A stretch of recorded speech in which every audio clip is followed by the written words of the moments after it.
പടച്ചറപ്പേ, നീ നിന്റെ തൊണ്ടയ്ക്ക് താഴെ ഇറക്കുന്നത് ഹലാലാണോ ഹറാമാണോ എന്ന് നീ വല്ലാതെ സൂക്ഷിക്കണേ എന്ന് ലുഖ്മാൻ ഹകീം തങ്ങൾ പറയുമ്പോ, എന്റെ പ്രിയമുള്ളവരെ, ഇന്ന് ഹലാലും ഹറാമുമാരും നോക്കാറില്ലല്ലോ. എവിടെയാണ് ഹലാല് നോക്കുന്നത്? പടച്ചവനെ, എങ്ങനെയും തിന്നണമല്ലോ, എങ്ങനെയും സുഖിക്കണമല്ലോ, എങ്ങനെയും ജീവിക്കണമല്ലോ. അത് കൊന്നിട്ടാകട്ടെ, പിടിച്ചു പറിച്ചിട്ടാകട്ടെ, മോഷണം നടത്തിയിട്ടാകട്ടെ, പലിശ കച്ചവടം നടത്തിയിട്ടാകട്ടെ, ഏതു വളഞ്ഞ വഴിയിലൂടെയാണെങ്കിലും പടച്ചവരെ പണം സമ്പാദിക്കുന്നതിന് വേണ്ടി ജനങ്ങൾ കിടന്ന് പരക്കം പായുന്ന കാലമാ. അതുകൊണ്ടാണ് അല്ലാഹുവിന്റെ പ്രവാചകൻ പറഞ്ഞത്, സഹാബാ, 4 പാപങ്ങൾ ചെയ്യല്ലേ, 4 പാപങ്ങൾ നിങ്ങൾ ആരും ചെയ്യല്ലേ. 4 പാപങ്ങൾ നിങ്ങൾ ആരെങ്കിലും ചെയ്താ അല്ലാഹു നിങ്ങളുടെ ആയുസ് കുറയ്ക്കുമെന്ന് ആദരവായ പ്രവാചകൻ നബി മുഹമ്മദ് മുസ്തഫ സല്ലല്ലാഹു അലൈഹി വസല്ലമ തങ്ങൾ പറയുകയാണ്, ഈ പറയുന്ന 4 തെറ്റുകൾ നിങ്ങൾ ചെയ്യരുത്. ചെയ്തു കഴിഞ്ഞാൽ നിങ്ങളുടെ ആയുസ് കുറയുകയാണ്. അല്ലാഹുവിന്റെ പ്രവാചകനാണ് പറയുന്നത്. അതിലെ 1ാമത്തെ കാര്യം എന്തെന്നറിയുമോ? എന്റെ പ്രിയമുള്ള മുസ്ലിമേ, നിങ്ങളുടെ ആരുടെയെങ്കിലും വീടിന്റെ അകത്ത് ഹറാമായ പണമുണ്ടോ,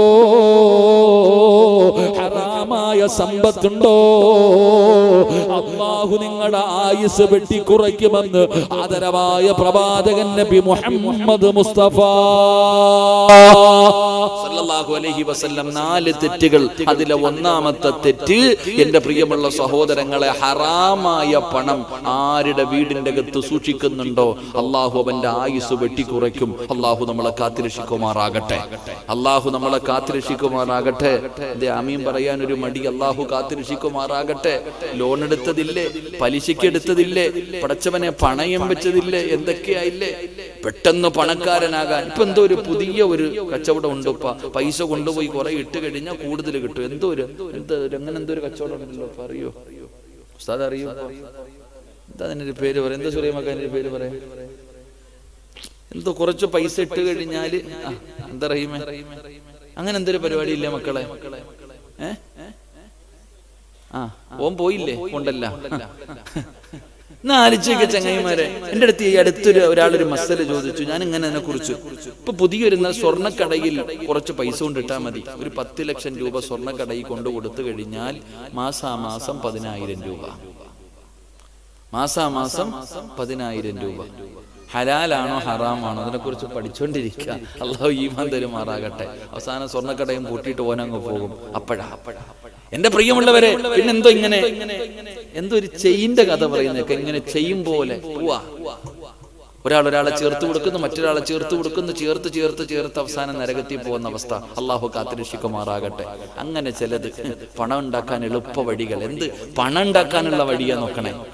എന്തെല്ലാം വഴികൾ, പണമുണ്ടാക്കാനുള്ള എളുപ്പ വഴികളാ പലരും നോക്കുന്നത്. അല്ലാഹു കാത്തിരക്ഷിക്കുമാറാകട്ടെ. എന്റെ പ്രിയപ്പെട്ടവർ, ഈ ബുദ്ധിയൊക്കെ വേറെ വല്ല കാര്യത്തിനുണ്ടായിരുന്നെങ്കിൽ നമ്മളൊക്കെ ആരായനെ. ഇങ്ങനെയുള്ള കുരുട്ടുബുദ്ധികളൊക്കെ വളഞ്ഞ വഴിയിലൂടെ പണമുണ്ടാക്കാൻ പെണ്ണുങ്ങളൊക്കെ സ്വർണം വരെ വിറ്റു.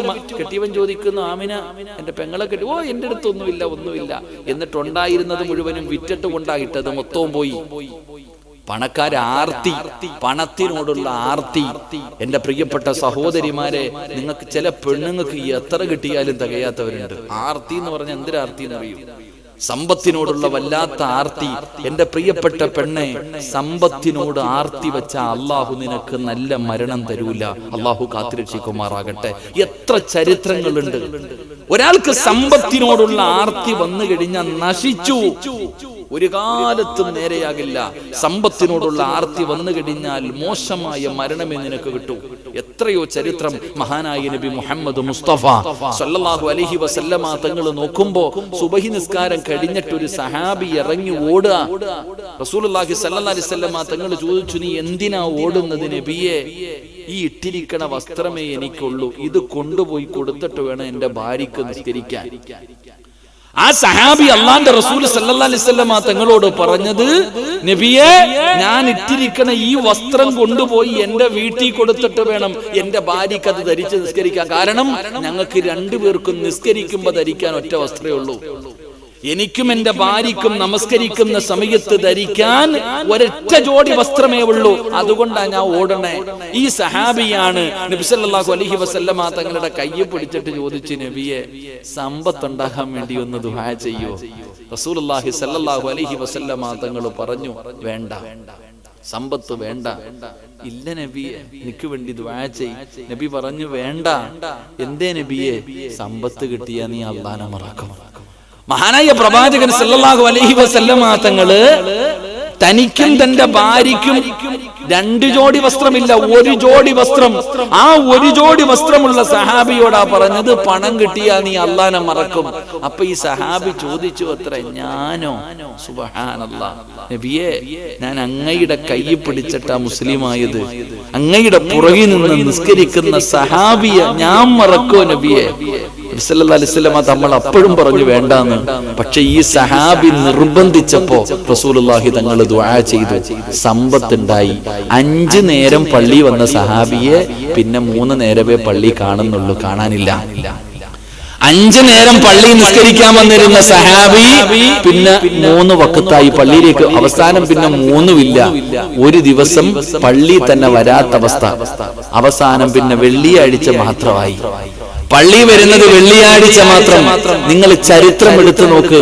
ആ സ്വഹാബിയുടെ അവസ്ഥ എന്തെന്നറിയോ?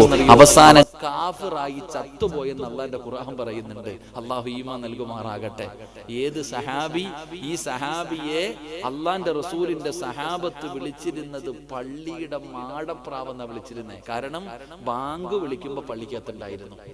പള്ളിയുടെ മാടപ്രാവേ എന്ന് സഹാബത്ത് വിളിച്ചിരുന്ന സഹാബി പണം കൂടിയപ്പോ, പണത്തിനോടുള്ള ആർത്തി കൂടിയപ്പോ സഹാബിയായിട്ട് പോലും അവസാനം മോശമായി മരിച്ചുപോയി എന്ന് ചരിത്രം പറയുമ്പോ ഈ ആർത്തി കൊണ്ട് ഒരു സഹാബിയുടെ അവസ്ഥ ഇതാണെങ്കിൽ എന്റെയും നിങ്ങളുടെയും അവസ്ഥ എന്താ? അള്ളാഹു കാത്തുരക്ഷിക്കുമാറാകട്ടെ. അതുകൊണ്ടാണ് പ്രവാചകൻ പറഞ്ഞത്, ഭർത്താവിനോട് ഹറാമായ പണവും സമ്പാദ്യവും ഭക്ഷണവും വീട്ടിൽ കൊണ്ടുവരല്ലേ എന്ന് ഓർമ്മപ്പെടുത്തുന്ന പെണ്ണിന് സ്വർഗ്ഗം അല്ലാഹു കൊടുക്കുമെന്ന് നബിയുനാ റസൂലുള്ളാഹി സ്വല്ലല്ലാഹു അലൈഹി വസല്ലം. അതുകൊണ്ട് ആയുസ് കുറയുന്ന പാപങ്ങളിൽ ഒന്നാമത്തെ പാപം എന്റെ മോനെ ഹറാമായ പണവ. അല്ലാഹു കാത്തിരക്ഷിക്കുമാറാകട്ടെ. 2 വ്യഭിചാരം. ഞാൻ വിശദീകരിക്കുന്നില്ല. വ്യഭിചരിക്കുന്ന ആരെങ്കിലും ഉണ്ടെങ്കിൽ അന്യ പെണ്ണുങ്ങളുമായി ഭാര്യ നിനക്ക് അല്ലാഹു അനുവദീയമാക്കി തന്നതാ, അവളല്ലാതെ വേറെ ഏതെങ്കിലും ഒരു പെണ്ണുമായിട്ട് സുഖിക്കുന്ന എവനെങ്കിലും ഉണ്ടെങ്കിൽ മക്കളെ നിർത്തിക്കോ. ഇല്ലെങ്കിൽ നിനക്ക് അല്ലാഹു നിന്റെ ആയുസ് നിന്റെ റബ്ബ് വെട്ടിച്ചുരുക്കും. വ്യഭിചരിക്കുന്നവൻ അതാണാകട്ടെ പെണ്ണാകട്ടെ ഇങ്ങനെ വിചാരിച്ച് സുഖിച്ചും ആസ്വദിച്ചും നടക്കുകയാ. എനിക്കിപ്പോഴും ഓർമ്മ വരുന്നു, പടച്ചവനെ ഇത്രയോളം ഇങ്ങനെ ഓടി നടന്ന് പെണ്ണ് കിട്ടുന്നവന്മാരുണ്ട്. ഓടി നടന്ന് പെണ്ണ് കെട്ടിക്കെട്ട് ചെലവിന് പോലും കൊടുക്കാത്ത ചില മഹാന്മാരെ പോലെ ജീവിക്കുന്ന ചില ആൾക്കാർ. എന്റെ പ്രിയപ്പെട്ടവരെ, എന്റെ ചെറുപ്പക്കാരോട്, മക്കളെ, അള്ളാഹു തന്ന ആയുസ് റബ്ബ് കുറച്ചുകളെയും അള്ളാഹു കാത്തുരക്ഷിക്കുമാറാകട്ടെ. 3, എന്റെ പ്രിയപ്പെട്ടവരെ, മാതാപിതാക്കളെ വേദനിപ്പിക്കുന്ന മക്കൾ.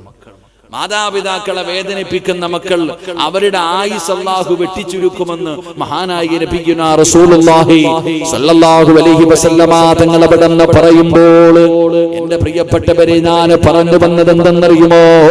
ലുഖ്മാൻ ഹകീം റളിയല്ലാഹു തആല അൻഹു നമുക്ക് പറഞ്ഞു തന്ന രണ്ടാമത്തെ ഉപദേശം എന്തെന്നറിയുമോ? വഇൻ കുന്ത ഫിത്ആ, നീ ഭക്ഷണം കഴിക്കുമ്പോ നിന്റെ തൊണ്ടയുടെ താഴെ ഇറങ്ങുന്നതിനെ കുറിച്ച് നീ വല്ലാതെ സൂക്ഷിക്കണേ. എന്നിട്ട് 3ാമതായി പറഞ്ഞു തന്ന ഉപദേശം എന്തെന്നറിയുമോ? ഇൻ കുന്ത ഫീ ബൈതി ഗൈരിഹി ഫഹ്ഫദ് ഐനൈക. പറഞ്ഞു തരുന്ന 3ാമത്തെ ഉപദേശം എന്തെന്നറിയുമോ? മറ്റുള്ളവരുടെ വീട്ടിലേക്ക് കടന്നു ചെന്നാൽ നിന്റെ വീടല്ലാതെ മറ്റൊരാളുടെ വീട്ടിലേക്ക് നീ കടന്നു ചെന്നാൽ നീ നിന്റെ കണ്ണിനെ സൂക്ഷിക്കണേ എന്ന് മഹാനായ ലുഖ്മാനുൽ ഹകീം റളിയല്ലാഹു തആല അൻഹു പറയുകയാ, എടാ ചെറുപ്പക്കാരോ, നിന്റെ വീടല്ലാതെ മറ്റാരുടെയെങ്കിലും വീടിന്റെ അകത്ത് നീ കടന്നു ചെന്നാൽ, മൂന്നാമതായിട്ട് പറഞ്ഞു തരുന്ന കാര്യം, നിന്റെ വീടല്ലാതെ മറ്റാരുടെയെങ്കിലും വീട്ടിലേക്ക് നീ കടന്നു ചെന്നാൽ നിന്റെ കണ്ണിനെ നീ സൂക്ഷിക്കണം. അല്ലാഹു നമുക്ക് ഈമാൻ തരുമാറാകട്ടെ. ഉറക്കപ്പറ, അല്ലാഹു ഈമാൻ തരുമാറാകട്ടെ. ഇപ്പൊ ഇതാ നിങ്ങൾ ചിന്തിക്കുന്നത്, എന്തേ ഉസ്താദ് ഇത്ര നിസ്സാരമായ കാര്യം എന്ത് ഓർമ്മപ്പെടുത്തണേ? നമുക്കത് നിസ്സാരമാണ്. പരിശുദ്ധമായ ദീനുൽ ഇസ്ലാം നിങ്ങൾ നോക്ക്. ഒരാള് ഒരു വീട്ടിലേക്ക് കടന്നു ചെന്നാൽ ആ വീടിന്റെ കവാടത്തിന്റെ മുന്നിൽ നിൽക്കാൻ പാടുണ്ടോ ഇല്ലയോ? പറ. ഒരാളൊരു വീട്ടിലേക്ക് കടന്നു ചെന്നാൽ എവിടെയാ നിൽക്കേണ്ടത്? വീടിന്റെ മുന്നിലാണോ സൈഡിലാണോ? എവിടെ നിൽക്കണം? പറ മനുഷ്യ, എവിടെ നിൽക്കണം? എന്തുകൊണ്ട്? ഇവിടെ ആര് നിൽക്കണം? ഓടിക്കേറുവല്ലേ? എവിടെ ചോദിക്കുന്ന അനുവാദം? ആരാ അനുവാദം ചോദിക്കുന്നത്? എന്റെ പ്രിയപ്പെട്ടവരെ, മഹാനായ ഉമർ ഇബ്നുൽ ഖത്താബ് റളിയല്ലാഹു തആല അൻഹുവിന്റെ ചരിത്രം എടുത്തു നോക്കിയാൽ മതി. കള്ളുകുടിയൻ അറിയായിരുന്നു അന്നത്തെ. ഇന്നത്തെ പേവെള്ളം അടിച്ചടക്കുന്നവരെ പോലെയൊന്നുമല്ല.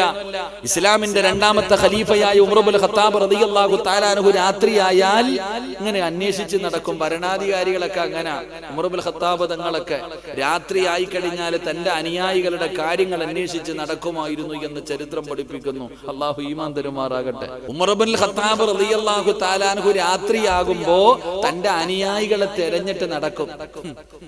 നമ്മുടെ ഇന്നത്തെ ഭരണാധികാരികളുടെ അവസ്ഥ എന്താ? ഒന്ന് ആലോചിച്ച് നോക്കിയേ. മാസങ്ങളായിട്ട് കർഷകര് ഡൽഹിയിൽ കിടന്നിട്ട് പ്രതിഷേധം നടത്തുക. ആരാപ്പ തിരിഞ്ഞു നോക്കണേ? എടാ ഒന്ന് ആലോചിച്ച് നോക്കിയേ. ഈ രാജ്യത്തിന്റെ നിലനിൽപ്പിന് വേണ്ടി ഈ രാജ്യത്തിന്റെ നെടുന്തൂണുകളായിരുന്ന കർഷകന്മാർ ഇന്ന് അവരുടെ അവസ്ഥ. പണ്ടൊരു കാലഘട്ടം ഉണ്ടായിരുന്നു, അന്ന് കർഷകന്റെ മകനാണെന്ന് പറയാൻ അഭിമാനത്തോടു കൂടി പറഞ്ഞിരുന്നൊരു കാലം. അതൊക്കെ പോയി. ഇന്ന് കർഷകന്മാര് കടന്നിട്ട് കഷ്ടപ്പെടുന്ന കഷ്ടപ്പാട് കണ്ടിട്ടില്ലേ? ആരെങ്കിലും അവർക്കെതിരെ എങ്ങാണ് എന്തെങ്കിലും പറഞ്ഞു കഴിഞ്ഞാൽ പോയി. അവനെ വേറെ രീതിയിൽ അവന്റെ മതം നോക്കിയിട്ടാ സംസാരിക്കുക. എന്ത് ഭരണാധികാരികൾ! പടച്ചവനെ അല്ലാഹുവേ, ഇങ്ങനെയും മനുഷ്യൻ. അള്ളാന്റെ ഖുർആൻ പറഞ്ഞു, ബൽഹും അല്ലല്ല, എത്ര സത്യമാ. അള്ളാന്റെ ഖുർആൻ പറഞ്ഞു, മനുഷ്യൻ അധപ്പതിച്ചാൽ നാൽക്കാലികളെക്കാളും അധപ്പതിച്ചു പോകുമെന്ന് ഖുർആൻ പറഞ്ഞത് സത്യമാ. അധികാരം കിട്ടിക്കഴിയുമ്പോ എല്ലാത്തിനും വലിയ അഹങ്കാരം. ഒന്ന് നേടാൻ വേണ്ടി മാത്രമുള്ള നേടിക്കഴിഞ്ഞാൽ പിന്നെ ഒന്നും തിരിയൂല. കരുണയില്ല, ദയയില്ല, പരിഗണനയില്ല, ഒന്നുമില്ല. ഹൃദയം കരിങ്കല്ലിനെ പോലെ. അള്ളാഹുവിന്റെ വിശുദ്ധമായ ഖുർആൻ പറഞ്ഞു, തുഅ്തിൽ മുൽക മിമ്മൻ തശാ വ തുഇസ്സു മൻ തശാ. അള്ളാന്റെ വിശുദ്ധമായ ഖുർആൻ പറഞ്ഞു, ഒന്നുകിൽ അധികാരം കൊടുത്തിട്ട് അള്ളാഹു അവനെ നശിപ്പിച്ചു കളയും. അല്ല പറഞ്ഞു, ഒന്നുകിൽ അധികാരം കൊടുത്തിട്ട് അള്ളാഹു ഒന്നുകിൽ നശിപ്പിക്കും, അല്ലെങ്കിൽ അള്ളാഹു അവനെ ഉയർത്തും. എത്രയോ സത്യമാ. അള്ളാന്റെ ഖുർആൻ വ്യക്തമായിട്ട് പറയുന്നു, തുഅ്തിൽ മുൽക മിമ്മൻ തശാ വ തുഇസ്സു മൻ തശാ. അള്ളാന്റെ ഖുർആൻ വ്യക്തമായിട്ട് പറഞ്ഞു തന്നു, അധികാരം അള്ളാഹുവാണ് കൊടുക്കുന്നത്. ഒന്നുകിൽ അധികാരം അള്ളാഹു കൊടുത്തിട്ട് ആ മനുഷ്യനെ ഉയർത്തും. എന്റെ പ്രിയമുള്ളവരെ, ഇന്ത്യയുടെ പ്രസിഡന്റ് ആയിരുന്നു അബ്ദുൽ കലാം. എനിക്ക് ഇന്ന് ഓർമ്മയുണ്ട്. പായിപ്പാട് പള്ളിയിൽ ഞാൻ ജോലി ചെയ്യുന്നു. 2 ദിവസം മുമ്പ് ഞാനൊരു വീട്ടിൽ ഭക്ഷണം കഴിക്കാൻ പോയി. ഒരു വീട്ടിൽ ഭക്ഷണം കഴിക്കാൻ പോയപ്പോ അദ്ദേഹത്തിന്റെ ചെറിയ മകൻ, ഒരു ചെറിയ കുട്ടിയുണ്ട്, വാപ്പാനോട് പറഞ്ഞു അത്രേ, എനിക്ക് അബ്ദുൽ കലാമിനെ പോലെ ആയാ മതിയെന്ന്. ഞാൻ അവനോട് പറഞ്ഞു, എടാ നീ ഹാഫിൾ ആകണം. ഞാൻ അദ്ദേഹത്തോട് പറഞ്ഞു, നിങ്ങളുടെ മകനെ ഹാഫിൾ ആക്കണമെന്ന് പറഞ്ഞു. അതിനെക്കുറിച്ച് വീട്ടിൽ സംസാരിച്ചപ്പോ ആ ചെറിയ മകൻ പറഞ്ഞു അത്രേ, എനിക്ക് അബ്ദുൽ കലാം ആയാ മതിയെന്ന്. എന്റെ പ്രിയമുള്ളവർ, എത്രയൊക്കെയാണെങ്കിലും നിങ്ങൾ ചിന്തിച്ചു നോക്ക്. അള്ളാഹു ആ മനുഷ്യനെ കുറിച്ചുള്ള ബോധം ഒരു ചെറിയ കുട്ടിയുടെ ഹൃദയത്തിൽ കൊടുത്തു. എങ്കിലും നിങ്ങൾ ആലോചിച്ചു നോക്ക്, അമേരിക്കയുടെ പ്രസിഡന്റ് ആയിരുന്ന റൊണാൾഡ് ട്രംപ്, ചങ്ങാതിയുടെ അഡ്രസ് ഉണ്ടോ ഇപ്പോ? ആരായിരുന്നു? ലോകത്തിന്റെ മുന്നിൽ നാണം കെട്ടിട്ട് അവസാനം നാണം കെട്ടിറങ്ങി പോകേണ്ട ഒരു അവസ്ഥ. അള്ളാന്റെ ഖുർആനാ പറഞ്ഞത്, നാണം കെടുത്തി കളയും അല്ലാഹ്. നമ്മുടെ രാജ്യത്തിന്റെ ഭരണാധികാരികളൊക്കെ ഇന്ന് ഇങ്ങനെ അഹങ്കരിക്കുക. അധികാരം കിട്ടിക്കഴിയുമ്പോ എല്ലാം ഇങ്ങനെ. പക്ഷെ ഒരു ദിവസം അള്ളാഹു വലിച്ച് തറയിലിടും. അള്ളാഹു കാത്തിരക്ഷിക്കുമാറാകട്ടെ. ഈ അഹങ്കാരത്തിനൊക്കെ ഒരിക്കൽ കിട്ടുമല്ലോ. അപ്പൊ ഞാൻ പറഞ്ഞു വന്നത്, എന്റെ പ്രിയമുള്ളവരെ, ഉമർ ഇബ്നുൽ ഖത്താബ് റളിയല്ലാഹു തആല അൻഹു രാത്രിയായ ഇങ്ങനെ തെരഞ്ഞു നടക്കും. അങ്ങനെ ഒരു ദിവസം ഇങ്ങനെ നടന്നു പോകുമ്പോ ഒരു വീടിന്റെ അകത്തിരുന്നിട്ട് നല്ല പാട്ട് കേൾക്കാം. ഒരു വീടിന്റെ അകത്ത് നിന്ന് വല്ലാത്ത പാട്ട് കേൾക്കുന്നു. ഉമർ ഇബ്നുൽ ഇബ്നുൽ ഖത്താബ് റളിയല്ലാഹു തആല നോക്കുമ്പോൾ ഒരു കള്ളുകുടിയനാ നിന്നിട്ട് പാടുന്നേ. ഇസ്ലാമിന്റെ ഖലീഫ നോക്കുമ്പോൾ ഒരു കള്ളുകുടിയൻ നിന്ന് പാട്ട് പാടുകയാ.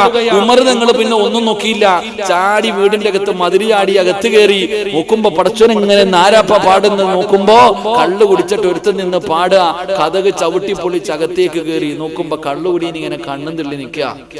ഉമർ ഇബ്നുൽ ഖത്താബ് റളിയല്ലാഹു തആല അൻഹു കയറി ചെല്ലുമ്പോ ഈ കള്ളുകുടിയൻ ഇങ്ങനെ കണ്ണും തള്ളിയിട്ട് നിൽക്കുക. ഉമർ കണ്ണിന്റെ മുന്നിൽ നിൽക്കണത്. പക്ഷെ ആ കള്ളുകുടിയൻ പതറിയില്ല. ആ കള്ളുകുടിയൻ പതറിയില്ല. ആ കള്ളുകുടിയൻ ഇങ്ങനെ ഉമർ ഇബ്നുൽ ഖത്താബ് തങ്ങളുടെ മുഖത്ത് നോക്കിയിട്ട് പറഞ്ഞു, ഞാൻ കള്ളു കുടിച്ചു, ഞാനൊരു പാപം ചെയ്തു, ശരിയാ, ഞാൻ കള്ളു കുടിച്ചു, ഞാനൊരു തെറ്റ് ചെയ്തു. പക്ഷെ നിങ്ങൾ 3 എണ്ണമാ എന്നെക്കാളും മുമ്പേ ചെയ്തത്.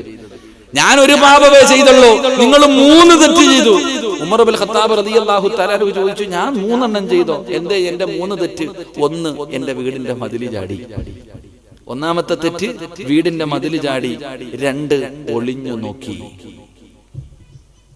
2, എന്റെ വീടിന്റെ അകത്ത് നിങ്ങൾ ഒളിഞ്ഞു നോക്കി. 3, എന്റെ വാതില് ചവിട്ടി അനുവാദമില്ലാതെ എന്റെ വീടിന്റെ അകത്ത് കയറി. ഉമർ തങ്ങൾ കരയാൻ തുടങ്ങി. അള്ളാഹു ഈമാൻ തരുമാറാകട്ടെ. ഒരു കള്ളുകുടി എന്റെ വീടിന്റെ അകത്ത് കയറിയപ്പോ അവൻ പറഞ്ഞു, ഞാൻ കള്ളു കുടിച്ചത് പാപമാണ്, പക്ഷെ ഞാൻ 1 ചെയ്തുള്ളൂ, നിങ്ങൾ 3 എണ്ണം ചെയ്തു. എന്റെ പ്രിയമുള്ള സഹോദരങ്ങളെ, ഇസ്ലാമിന്റെ നിയമം എടുത്തു നോക്ക്. എന്റെ പ്രിയമുള്ളവരെ, ഒരു വീടിന്റെ അകത്ത് കയറണമെങ്കിൽ വീട്ടുകാരോട് അനുവാദം ചോദിക്കണം. വീട്ടുകാരോട് അനുവാദം ചോദിക്കണം. അല്ലാഹുവിന്റെ പ്രവാചകൻ സല്ലല്ലാഹു അലൈഹി വസല്ലമ തങ്ങൾ ഇത് സ്വഹാബത്തിനോട് പറഞ്ഞു കൊടുക്കുമ്പോ ഒരു സ്വഹാബി ചോദിക്കുന്നു, യാ റസൂലല്ലാഹ്,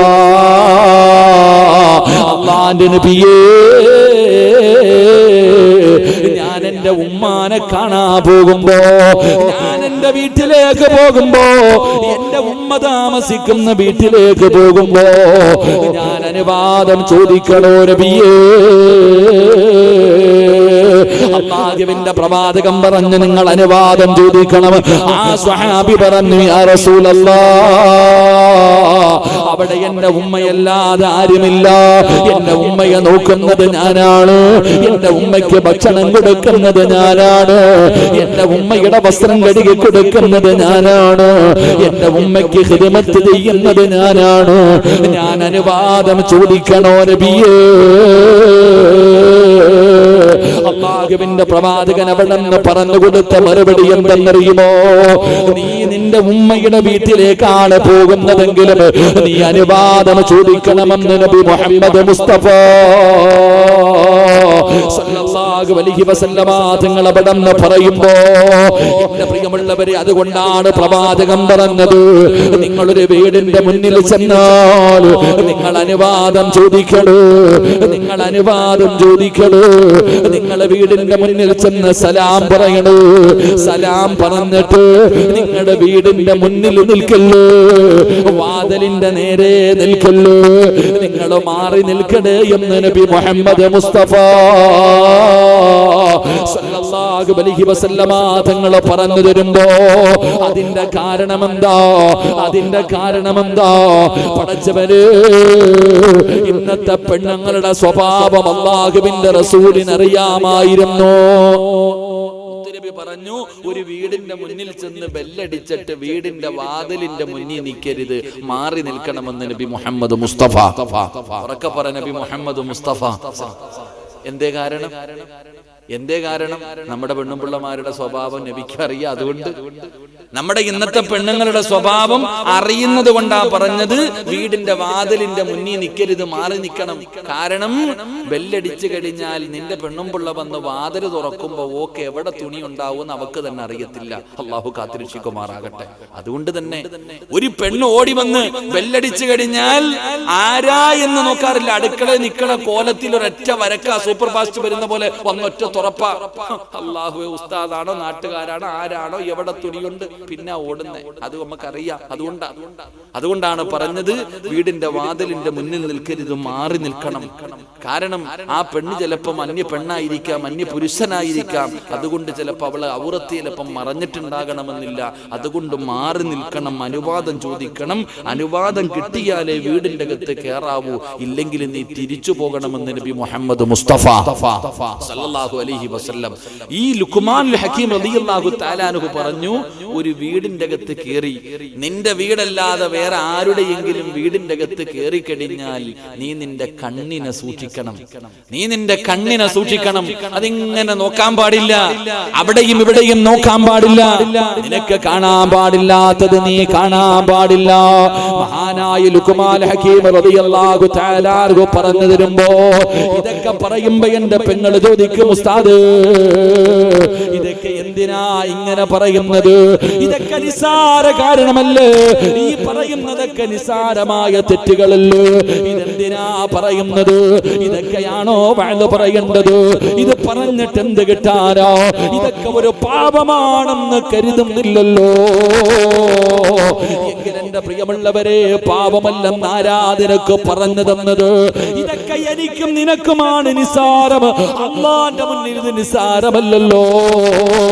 അല്ലാഹുവിന്റെ പരിശുദ്ധമായ ദീൻ എടുത്തു നോക്ക്. ഒരു അന്യ പുരുഷനോടൊരു പെണ്ണിനെ സലാം പറയാൻ പാടില്ല. അല്ലാഹുവിന്റെ പരിശുദ്ധമായ ദീനിന്റെ നിയമം എടുത്തു നോക്ക്. ഒരു അന്യ പുരുഷനോട് ഒരു അന്യ പെണ്ണിനെ സലാം പറയാൻ പാടുണ്ടോ? ഇല്ലേ? പാടുണ്ടോ? പറ. നിങ്ങളുടെ പെണ്ണും പിള്ളമാർക്ക് എന്നോട് സലാം പറയാൻ പറ്റുമോ? ഇല്ലേ? വിടിയുണ്ടത് ഉള്ളത് പറ ചങ്ങാതി. എന്തുകൊണ്ട്? എന്റെ സലാം എന്ന് പറഞ്ഞാൽ എന്താ? അള്ളാഹുവിന്റെ ഗുണവും രക്ഷയും നിന്റെ മേലുണ്ടാകട്ടെ. സലാം പറയാൻ പോലും എന്തിന്? നീ മരിച്ച്, നിങ്ങളുടെ പെണ്ണും പിള്ള മരിച്ച എനിക്ക് കാണാൻ പാടുണ്ടോ? കാണാൻ പാടുണ്ടോ? ഇരിക്കണ സുലൈമാനിക്കാടെ ഭാര്യ, നിങ്ങൾ നല്ല സ്നേഹബന്ധമാണ്. അള്ളാഹുർക്ക് ദീർഘായുസ് കൊടുക്കുമാറാകട്ടെ. എന്റെ ഭാര്യ മരിച്ച സുലൈമാനിക്കായി കാണാൻ പറ്റുമോ? ഇല്ല. എന്തുകൊണ്ട്? അന്യ പെണ്ണ്, മയ്യത്ത് പോലും കാണാൻ പാടില്ല. പരിശുദ്ധമായ ദീനുൽ ഇസ്ലാം പറഞ്ഞത് മയ്യത്ത് പോലും കാണാൻ പാടില്ല, പിന്നിലെ ജീവിച്ചിരിക്കുന്ന. എന്തുകൊണ്ട് സഹോദരങ്ങളെ, എന്റെ പ്രിയപ്പെട്ടവരെ, നമ്മൾ ഇതൊക്കെ തെറ്റായിട്ട് തന്നെ കാണുന്നില്ല. നിങ്ങൾ ചിന്തിക്ക്, 4000 പ്രവാചകന്മാരെ കണ്ട ഒരു മഹാൻ പറയുക, നീ നിന്റെ കണ്ണിനെ ഒരു വീടിന്റെ അകത്ത് കയറിയാ നീ സൂക്ഷിക്ക്. ഇല്ലെങ്കിൽ, അങ്ങനെ സൂക്ഷിക്കാൻ നീ തയ്യാറായില്ലെങ്കിൽ നിന്റെ ദുനിയാവും നിന്റെ ആഖിറവും നഷ്ടപ്പെട്ടു പോകുമെന്ന് പറയാൻ കാരണം അത് നിസ്സാര ഒരു പാപമല്ലാത്ത റസൂലുള്ളാഹി സ്വല്ലല്ലാഹു അലൈഹി വസല്ലമ തങ്ങൾ പറഞ്ഞു, സ്വർഗ്ഗം വേണോ? റസൂലുള്ളാഹി തങ്ങൾ ചോദിക്കുകയാ. അല്ലാഹുവിന്റെ പ്രവാചകൻ തന്റെ സ്വഹാബത്തിനോട് ചോദിച്ചു, സഹാബാ സ്വർഗ്ഗം വേണോ? സഹാബാ സ്വർഗ്ഗം വേണോ? സഹാബാ. അല്ലാഹുവിന്റെ പ്രവാചകനോട് സ്വഹാബത്ത് പറയുന്നു, യാ റസൂലല്ലാഹ്, അല്ലാഹുവിന്റെ നബിയേ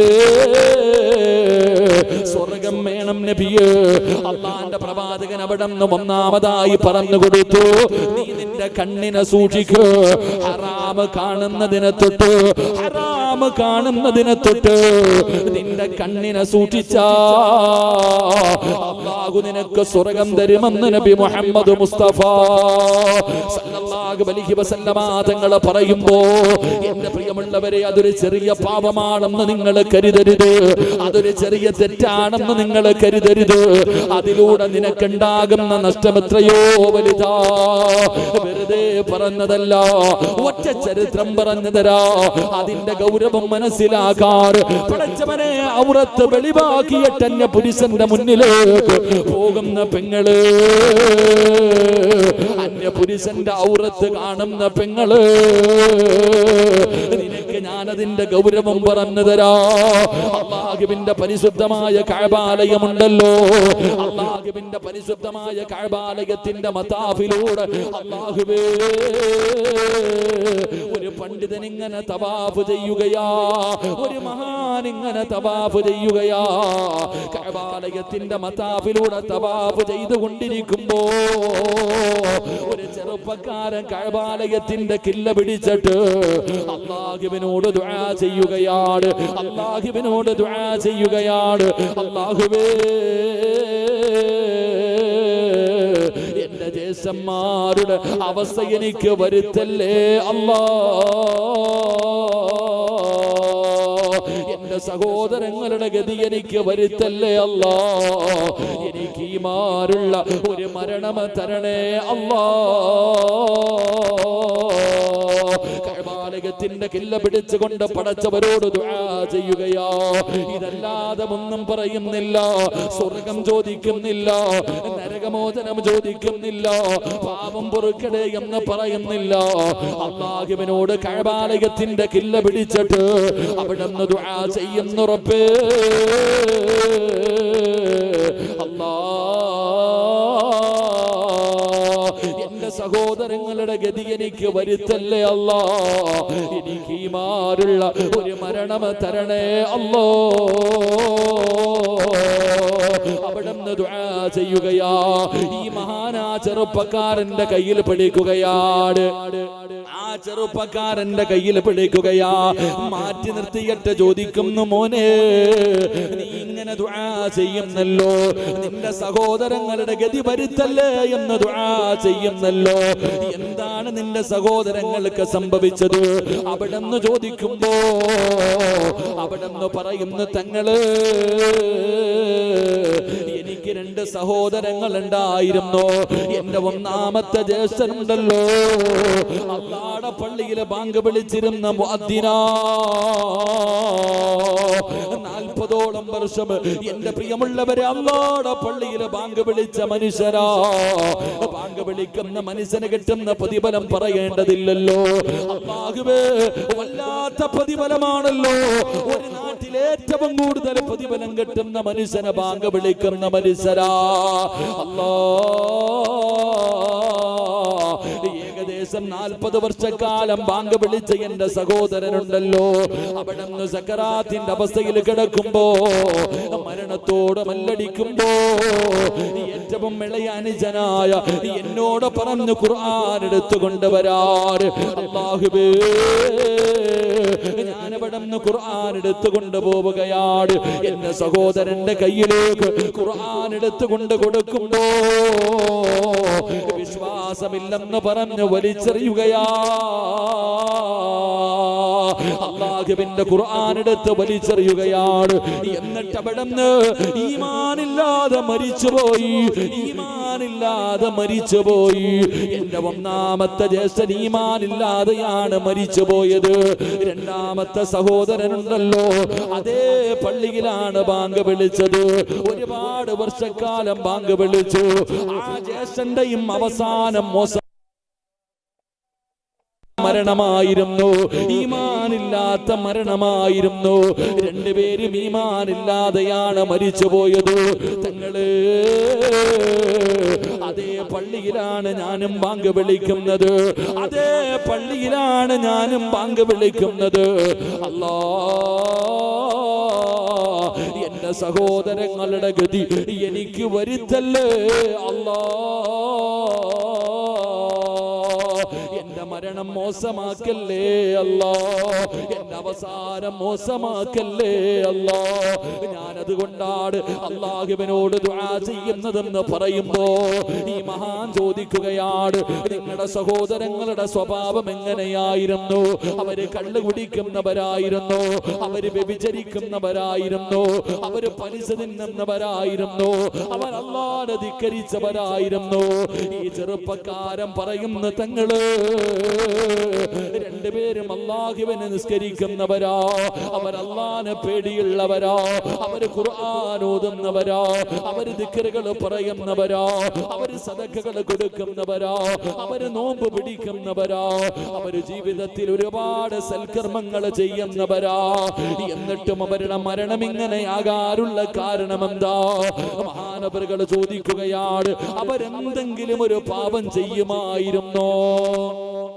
ആ സഹോദരനോട് ചോദിക്കുകയാ, നിങ്ങളുടെ 2 പേരുടെ നിങ്ങളുടെ 2 സഹോദരന്മാരും എന്തെങ്കിലും ഒരു പാപം ചെയ്യുന്ന അറിവ് നിങ്ങൾക്കുണ്ടോ? അപ്പൊ പറഞ്ഞു കൊടുത്തു, എന്റെ സഹോദരങ്ങൾക്ക് 2 പേർക്കും ഒരു ദുസ്വഭാവം ഉണ്ടായിരുന്നു. വഹുമായ ഔറാദുൻ നിസാ, 2 പേരും പെണ്ണുങ്ങളുടെ ഔറത്ത് കാണുമായിരുന്നു. രണ്ടുപേരും പെണ്ണുങ്ങളുടെ ഔറത്ത് കാണുന്ന ഒരേ ഒരു ദുശീലമുണ്ടായിരുന്നു. അതുകൊണ്ട് അവരുടെ ആക്കിബത്ത് പോലും മോശമായി പോയത്. അള്ളാഹു കാത്തിരക്ഷിക്കുമാറാകട്ടെ. എൻ്റെ പ്രിയമുള്ള സഹോദരങ്ങളെ, അന്യ പെണ്ണുങ്ങളുടെ ശരീരം കാണുമ്പോൾ, അന്യ പെണ്ണുങ്ങളുടെ ഔറത്ത് കാണുമ്പോൾ, അന്യ പുരുഷന്മാരുടെ ഔറത്തുകൾ കാണുമ്പോൾ ആ കാണുന്നതിലൂടെ നിന്റെ അവസാനം മോശമായി പോകും. അതുകൊണ്ടാണ് മഹാനവറുകൾ അവിടെ നിന്ന് പഠിപ്പിച്ചു തന്നത്, ഒരു വീടിന്റെ അകത്ത് കയറി ചെന്നാൽ നീ നിന്റെ കണ്ണിനെ സൂക്ഷിക്ക്. അള്ളാഹു നമുക്ക് ഈമാൻ നൽകുമാറാകട്ടെ. നമ്മൾ ആ കണ്ണിനെ സൂക്ഷിച്ചില്ലെങ്കിൽ ഈമാനില്ലാത്ത മരണം അവസാനം മോശമായി പോകുന്ന മരണം. അള്ളാഹു നമ്മളെ കാത്തിരക്ഷിക്കുമാറാകട്ടെ. അതുകൊണ്ട് എന്റെ പ്രിയമുള്ളവരെ, മഹാനായ ലുഖ്മാൻ ഹകീം റളിയല്ലാഹു തആല അൻഹു അവിടുന്ന് പറഞ്ഞു തന്ന മൂന്നാമത്തെ കാര്യം എന്തെന്നറിയുമോ? അതാ മറ്റൊരാളുടെ വീടിന്റെ അകത്ത് കടന്നു പോയാൽ നീ നിന്റെ കണ്ണിനെ സൂക്ഷിക്കണേ. എന്നിട്ട് നാലാമതായി പറയുകയാണ്, നാലാമതായി പറഞ്ഞു തന്ന കാര്യം എന്തെന്നറിയുമോ? വൈൻ കുന്ത ബൈനന്നാസ്, ജനങ്ങളുടെ നടുവിലേക്ക് പോയി കഴിഞ്ഞാൽ, ജനങ്ങളുടെ ഇടയിലേക്ക് പോയി കഴിഞ്ഞാൽ നീ നിന്റെ നാവിനെ സൂക്ഷിക്കണേ. നീ നിന്റെ നാവിനെ സൂക്ഷിക്കണേ. പടച്ചവനെ, ജനങ്ങൾക്ക് നടുവിലേക്ക് ഇറങ്ങിപ്പോയാൽ നീ നിന്റെ നാവിനെ സൂക്ഷിക്കണേ. കാരണം എന്തെന്നറിയുമോ? മഹാനായ ലുഖ്മാൻ ഹകീം റളിയല്ലാഹു തആല അൻഹു അവിടെ അടിമയായിരുന്നല്ലോ. ഒരു ദിവസം യജമാനൻ അവിടുന്ന് വിളിക്കുന്ന, ലുഖ്മാനേ,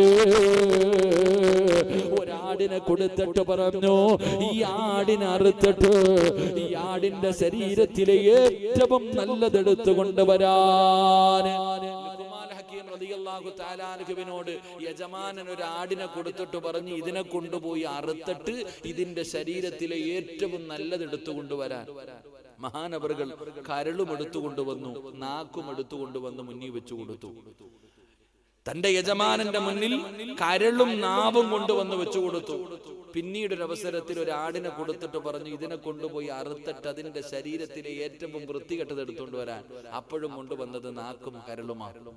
അപ്പം യജമാനൻ ചോദിച്ചു, എന്തേ രണ്ട് സമയത്തും കൊണ്ടുവന്നത്? ഒന്ന് നല്ലത് കൊണ്ടുവരാൻ പറഞ്ഞു, ഒന്ന് നശിച്ചത് കൊണ്ടുവരാൻ പറഞ്ഞു. രണ്ട് പ്രാവശ്യവും കൊണ്ടുവന്നത് ഒന്നാണല്ലോ. അപ്പൊ ലുഖ്മാൻ ഹകീം റളിയല്ലാഹു തആല അൻഹു പറഞ്ഞു, ഒരു മനുഷ്യന്റെ ശരീരത്തിൽ നന്നായാൽ ഏറ്റവും നല്ലത് ഇത് രണ്ടുമാ, നശിച്ചാൽ ഏറ്റവും നശിച്ചത് ഇത് രണ്ടുമാ. അള്ളാഹു കാത്തിരക്ഷിക്കുമാറാകട്ടെ. ഏറ്റവും കൂടുതൽ പേര് നരകത്തിൽ പോകുന്നത് നാവ് കാരണമാണെന്ന് മഹാനായ സയ്യിദുനാ ഉമർ ഇബ്നുൽ ഖത്താബ് റളിയല്ലാഹു തആല. അതുകൊണ്ടാണ് ലുഖ്മാൻ ഹകീം തങ്ങൾ പറഞ്ഞു, ജനങ്ങളുടെ ഇടയിൽ പോയ ഈ നാവ് സൂക്ഷിക്കണം. കാരണം ലൈസൻസ് ഇല്ല. 4 പേര് കൂടിക്കഴിഞ്ഞാൽ പിന്നെ പച്ച ഇറച്ചി ചില മനുഷ്യന്മാരെ പച്ചയ്ക്ക് കത്തിക്കുന്നത് പോലെ. 4 പേര് കൂടിക്കഴിഞ്ഞാൽ പിന്നെ അങ്ങോട്ടും ഇങ്ങോട്ടും പറയാനങ്ങോട്ട് തുടങ്ങും. ഓരോ മനുഷ്യനെ പച്ചയ്ക്ക് തിന്നുന്ന സ്വഭാവം. എന്റെ പ്രിയമുള്ള സഹോദരങ്ങളെ, അതുകൊണ്ടാണ് പ്രവാചകൻ സല്ലല്ലാഹു അലൈഹി വസല്ലമ തങ്ങൾ പറഞ്ഞു, നിങ്ങൾ അധികമായിട്ട് സംസാരിക്കരുത്, അധികമായിട്ട് സംസാരിച്ചാൽ പാപങ്ങൾ കൂടും. അത് പറഞ്ഞപ്പോ റസൂലുള്ളാഹി തങ്ങൾ ഇത് പറഞ്ഞു കൊടുത്തപ്പോ സഹാബത്ത് കല്ല് വാരിയിട്ട് വായിക്കകത്തിട്ടിരിക്കുക, എന്നിട്ട് ഇങ്ങനെ നടക്കുക. കല്ല് വായിക്കകത്ത് ഇട്ടിട്ട് സഹാബികൾ ഇങ്ങനെ നടക്കുകയാ. കാരണം ആവശ്യം ഉണ്ടെങ്കിൽ മാത്രം സംസാരിക്കും, ഇല്ലെങ്കിൽ വായിക്കകത്ത് കല്ല്. കാരണം അല്ലാഹുവേ, പടച്ചവനെ, നരകത്തിൽ പെട്ടുപോകുമോ എന്നുള്ള ഭയം. എന്റെ പ്രിയപ്പെട്ട സഹോദരങ്ങളെ, നമ്മൾ ഇന്ന് ചിന്തിച്ചു നോക്ക്. എവിടെയെങ്കിലും 4 പേര് കൂടിക്കഴിഞ്ഞാൽ അവിടെ ഇരുന്നു കൊണ്ട് ആവശ്യമില്ലാത്ത ചർച്ചകൾ എന്തെല്ലാം നമ്മൾ പറയുന്നു. ആവശ്യമുള്ളതും ഇല്ലാത്തതും പറഞ്ഞ് അവസാനം നരകത്തിലേക്ക് വീണു പോകുന്നൊരവസ്ഥ. അള്ളാഹു നമ്മളെ കാത്തിരക്ഷിക്കുമാറാകട്ടെ. എന്റെ പ്രിയമുള്ള സഹോദരങ്ങളെ, ഏറ്റവും കൂടുതൽ പേര് നരകത്തിൽ പോകാൻ കാരണമാകുന്നത് നമ്മുടെ നാവ. നമ്മൾ നാവ് കൊണ്ട് എന്തെല്ലാം പറയുന്നു, ചെയ്യാത്ത കാര്യങ്ങൾ. ഇനി ഒരു മനുഷ്യൻ ചെയ്തതാണെങ്കിലും ഏഷണിയും പരദൂഷണവും എന്തെല്ലാം ആണുങ്ങളും പെണ്ണുങ്ങളും എല്ലാം ഇരുന്നു കൊണ്ട് എന്റെ പ്രിയപ്പെട്ടവരെ എന്തെല്ലാം കാര്യങ്ങൾ പറഞ്ഞ് അവസാനം നമ്മൾ നരകത്തിലായി പോകുന്നൊരവസ്ഥ. അള്ളാഹു നമ്മളെ കാത്തിരക്ഷിക്കുമാറാകട്ടെ. അതുകൊണ്ട് എന്റെ പ്രിയമുള്ളവരെ, അതൊരു നിസ്സാര പാപമായിട്ടാണ് നമ്മൾ കാണുന്നത്. പക്ഷേ നിങ്ങൾ ഗൗരവത്തോടു കൂടി കാണണം.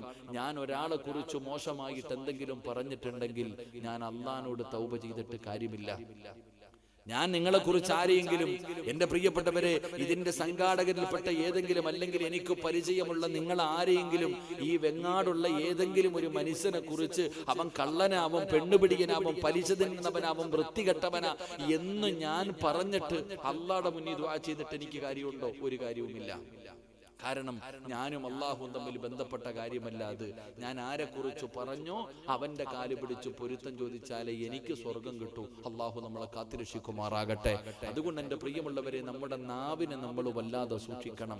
കാരണം ആ നാവ് ആവശ്യമില്ല. അതുകൊണ്ട് നമുക്ക് സ്വർഗത്തിലും പോകാം, അതുകൊണ്ട് നമുക്ക് നരകത്തിലും പോകാം. അതുകൊണ്ടാണ് ലുഖ്മാൻ ഹക്കീം റളിയല്ലാഹു തആല അൻഹു പറഞ്ഞു, പെണ്ണുങ്ങളെ പ്രത്യേകിച്ച് നിങ്ങൾ സൂക്ഷിക്ക്. പലരും നിന്റെ അടുക്കൽ വന്ന് പലതും പറയും. അപ്പൊ നീ ചോദിക്കും, ഉസ്താദെ ഞാൻ കേൾക്കുന്നതല്ലേ ഉള്ളൂ. മോളെ, നീ പറഞ്ഞില്ലെങ്കിലും കേട്ടല്ലോ, നീ പറഞ്ഞവളെ പോലെയാണെന്ന് നബി മുഹമ്മദ് മുസ്തഫ സല്ലല്ലാഹു അലൈഹി വസല്ലം. ആരുടെയെങ്കിലും ഏഷണിയും പരദൂഷണവും നിന്റെ മുന്നിൽ വന്ന് പറയുമ്പോ എന്തിന് നീ കേൾക്കാൻ നിൽക്കുന്നു? എന്തിന് നീ കേൾക്കാൻ നിൽക്കുന്നു? അതപ്പോ തന്നെ അഊദു ബില്ലാഹി മിനശ് ശൈത്താനിർ റജീം എന്ന് പറഞ്ഞു ഓടിക്കുകയല്ലേ ചെയ്യേണ്ടത്. അതുകൊണ്ട് എൻ്റെ പ്രിയമുള്ള സഹോദരങ്ങളെ, ലുഖ്മാൻ ഹക്കീം റളിയല്ലാഹു തആല അൻഹു നാലാമതായി നമ്മളോട് ഓർമ്മപ്പെടുത്തി. എന്തേ നാലാമത്തെ കാര്യം? നീ നിന്റെ നാവിനെ ജനങ്ങളുടെ ഇടയിലേക്ക് ഇറങ്ങുമ്പോൾ നീ നിന്റെ നാവിനെ സൂക്ഷിച്ചു കൊള്ളണം. നീ ആ നാവിനെ സൂക്ഷിക്കണം. എൻ്റെ പ്രിയപ്പെട്ടവരെ, അത് സൂക്ഷിക്കുന്നതിലൂടെ അള്ളാഹു നിനക്ക് തരുന്ന പ്രതിഫലം എന്താ? മഹാനായ നബി മുഹമ്മദ് മുസ്തഫ സല്ലല്ലാഹു അലൈഹി വസല്ലമ തങ്ങൾ മസ്ജിദുൻ നബവിയിൽ അല്ലാഹുവിന്റെ റസൂൽ ഇരിക്കുകയാണ്. അല്ലാഹുവിന്റെ പ്രവാചകൻ മസ്ജിദുൻ നബവിയിൽ ഇരിക്കുകയാണ്. എന്നിട്ട് പ്രവാചകന് സ്വർഗ്ഗത്തെക്കുറിച്ച് പറഞ്ഞു കൊടുക്കുകയാ. എൻ്റെ പ്രിയപ്പെട്ട പെങ്ങളെ, അയൽവാസികളായ പെണ്ണുങ്ങൾ മുഴുവനും ഒരുമിച്ച് കൂടുമ്പോ, അല്ലെങ്കിൽ പടച്ചവനെ കല്യാണ വീട്ടിലേക്ക് പോകുമ്പോ, എവിടെയെങ്കിലും ജനങ്ങൾ ഒരുമിച്ച് കൂടിയാൽ അവിടെ ഇരുന്നു കൊണ്ട് ഈ നാട്ടിലെ പെണ്ണുങ്ങളുടെ കഥ പറയുന്നവരുണ്ടല്ലോ, ആവശ്യമില്ലാത്ത കാര്യങ്ങൾ പറഞ്ഞുകൊണ്ട് അവരെ കളിയാക്കുന്നവരുണ്ടല്ലോ. ചരിത്രം നിനക്ക് പഠിക്കാൻ അല്ലാഹുവിന്റെ റസൂൽ പറഞ്ഞു തരുന്നതാ.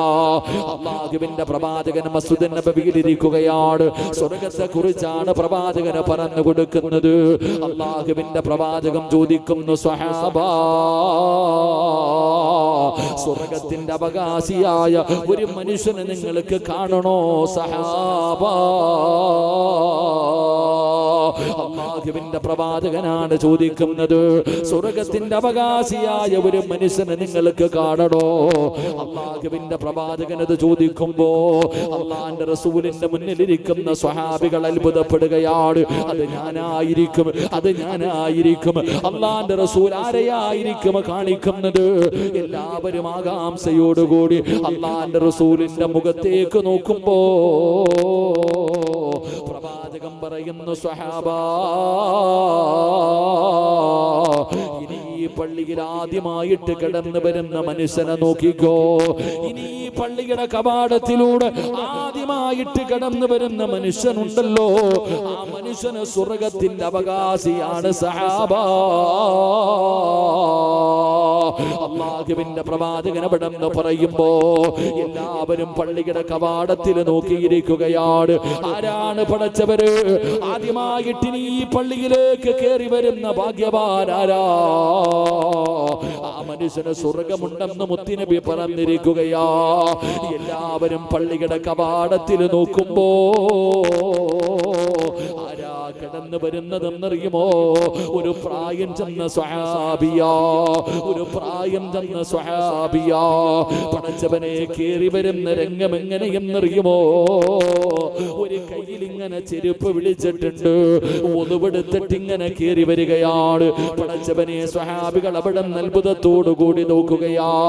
രണ്ടാമത്തെ ദിവസവും അല്ലാഹുവിന്റെ പ്രവാചകൻ ഇതുപോലെ ഇരിക്കുമ്പോ അവിടെ നിന്ന് ചോദിച്ചു, സ്വഹാബാ, സ്വർഗ്ഗത്തിന്റെ അവകാശിയെ കാണണോ സഹാബാ?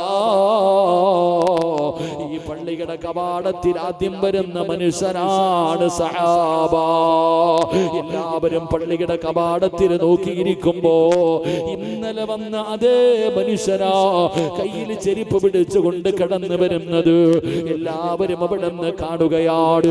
മൂന്നാമത്തെ ദിവസവും അല്ലാഹുവിന്റെ പ്രവാചകൻ അവിടെ നിന്ന് ചോദിക്കുന്നു, സ്വഹാബത്തേ, സ്വർഗ്ഗത്തിന്റെ അവകാശിയായ ഒരു മനുഷ്യനിപ്പം കടന്നു വരും സ്വഹാബാ.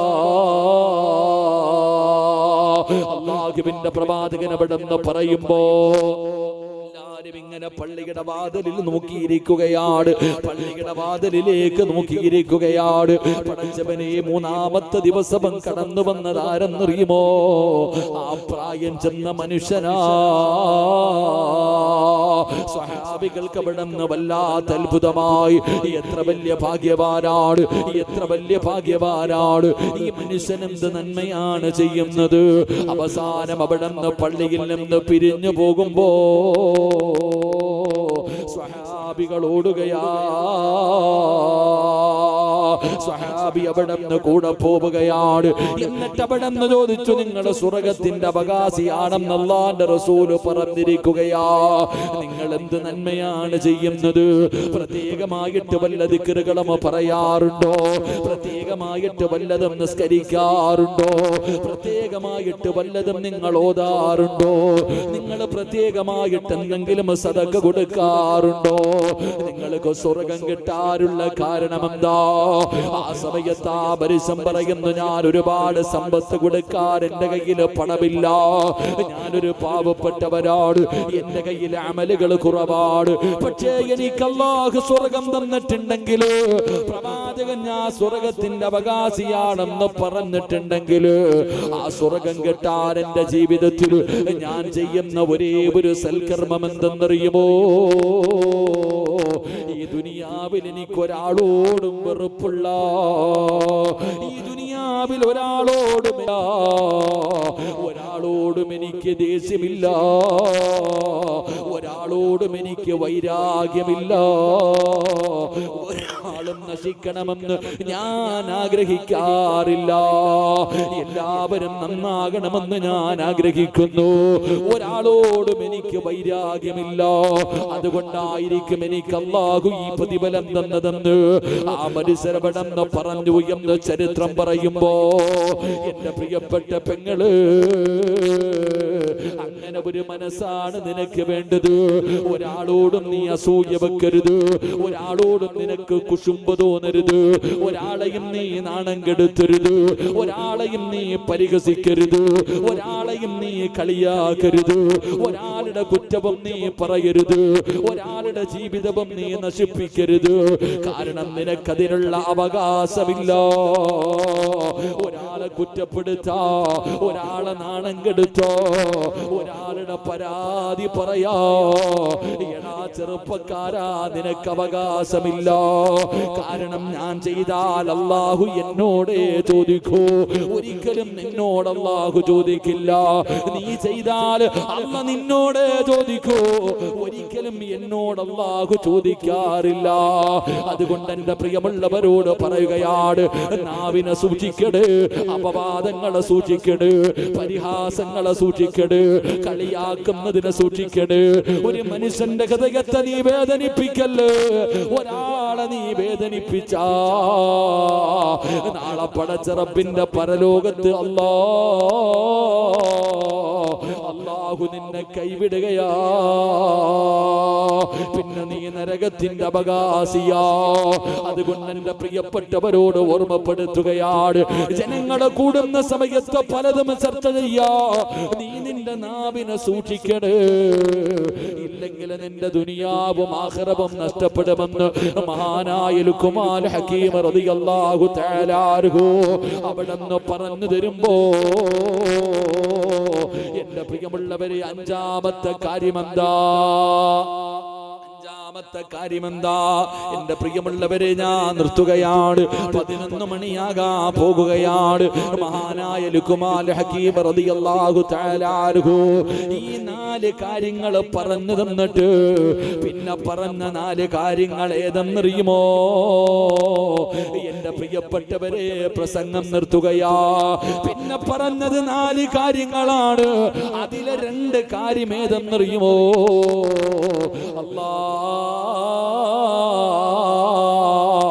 രണ്ട് കാര്യങ്ങൾ നിങ്ങൾ ഒരിക്കലും മറക്കല്ലേ. ലുഖ്മാൻ ഹകീം റളിയല്ലാഹു തആല അൻഹു പറയുകയാണ്, ഒരു നിമിഷം പോലും നിങ്ങൾ മറക്കാൻ പാടില്ലാത്ത രണ്ട് കാര്യങ്ങളുണ്ട്. ജീവിതത്തിൽ ഒരിക്കലും അത് മറന്നു പോകരുത്. ഒരു നിമിഷം പോലും നിങ്ങൾ മറന്നു പോകരുത്. ഈ പറയുന്ന രണ്ട് കാര്യങ്ങൾ നിങ്ങളുടെ ജീവിതത്തിൽ ജനിച്ച കാലം മുതൽ മരിക്കുന്ന കാലം വരെ ഒരു നിമിഷം പോലും നിങ്ങൾ മറക്കല്ലേ. നിങ്ങൾ ഓർത്തു വെക്കണേ ചെറുപ്പക്കാരാ. മോനെ, 4000 പ്രവാചകന്മാരുടെ കൂടെ നടന്ന ലുഖ്മാൻ ഹകീം റളിയല്ലാഹു തആല അൻഹു അവസാനമായി നിന്നോട് പറയുകയാ, ഈ പറയുന്ന രണ്ട് കാര്യമുണ്ടല്ലോ, ഒരു നിമിഷം പോലും നീ മറക്കല്ലേ. മറക്കല്ലേ പെങ്ങള്, ഒരു നിമിഷം പോലും ഈ പറയുന്ന കാര്യം നീ മറന്നു പോകരുത്. നീ ഓർത്തുകൊണ്ട് നടക്കണ്, നീ ഓർമ്മ വെച്ചുകൊണ്ട് നടക്കണ്. എന്നിട്ട് മഹാനവറുകള് പറയുകയാ, രണ്ട് കാര്യങ്ങൾ ഓർക്കല്ലേ. ജീവിതത്തിൽ പടച്ചവര് ഈ പറയുന്ന രണ്ട് കാര്യങ്ങൾ നീ മറന്നു കളയട്. ഓർത്തു വെക്കാ പാടില്ല. രണ്ട് കാര്യങ്ങൾ നീ മറന്നു കളയണം. ചെയ്ത് കഴിഞ്ഞാൽ രണ്ട് കാര്യങ്ങൾ നീ മറക്കണ്. ഒരാളോടും നീ പറയല്ലേ, നീ ഓർത്തു വെക്കല്ലേ, നീ മറന്നു കളയടേ. രണ്ട് കാര്യങ്ങൾ ഒരു നിമിഷം പോലും കളയാതെ ഓർത്തു വെക്കണം. രണ്ട് കാര്യങ്ങൾ ഒരു നിമിഷം പോലും കളയാതെ മറന്നു കളയണം. ഈ രണ്ട് കാര്യങ്ങൾ ചെയ്താ നിന്റെ ദുനിയാവും ആഖിറവും രക്ഷപ്പെടുകയാ. അല്ലാഹുവേ, മറക്കാൻ പറഞ്ഞ കാര്യം മറക്കാൻ ഞങ്ങൾക്ക് ഭാഗ്യം തരണേ അല്ലാഹ്.